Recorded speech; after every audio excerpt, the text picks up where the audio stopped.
Today I'm going to be talking to you about 4 ways to sleep your way to weight loss. Is that even possible, you ask? Well, at the University of Chicago, they did a study on a group, and to half the group they gave a calorie restricted diet, the other half they gave the calorie restricted diet, but the first half had a quality night's sleep, 8 hours sleep, where the other group only got 5.5 hours sleep. Now, what were the results?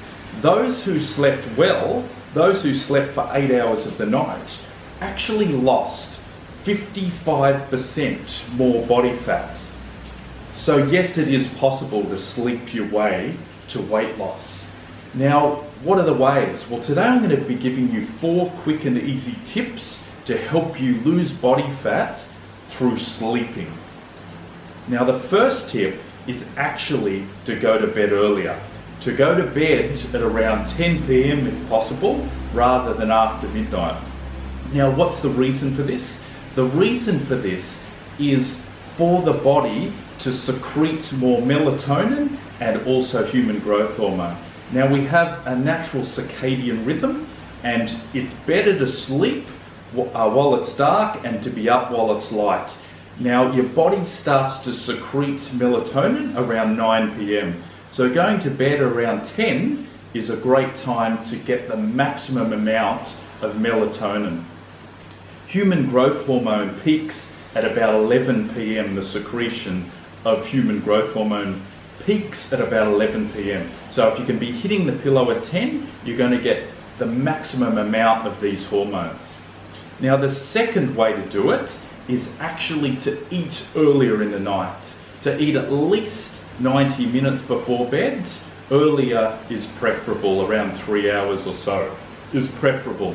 Now, the reason for this is the body and the stomach will be well rested and ready to secrete the maximum hormones and to do the maximum cleansing effects in both the brain and the body.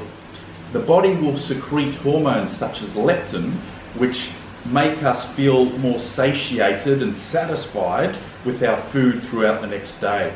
Those who don't sleep properly produce less leptin and tend to binge eat more. Now, the third way to do this is actually to limit our blue light exposure. Now, you've often been driving past your neighbours and seen that these blue lights and this crazy light beaming out of these houses. And the reason that it's best to reduce these blue lights from laptops, mobiles, even lighting around the house, is these lights actually make us produce less melatonin and we don't enter into those sleep cycles as effectively. Now, we can download programs such as Flux for our laptops, which will stop the amount of blue light exposure that we're having, as well as to reduce lights in the house. So the magic formula is more light during the day, more sunlight, and less light at night. Now, the fourth way to sleep your way to weight loss is to actually, during the day, is to exercise more, and it's also to make sure that our temperature in our bedroom is actually around 20 degrees. Studies have found that when our room while we sleep is too hot and we've got these heavy doonas and we're sweating, we're not actually sleeping as restfully and you're not entering into those deep phases of sleep. So I believe if you incorporate these 4 tips into the mix, you're going to be sleeping better and deeper, and you're going to have more energy through human growth hormone and melatonin throughout the next day. So let me know how this goes for you, how you're feeling after a few weeks of doing this. This has been Jay Davenport for Davenport Wellness.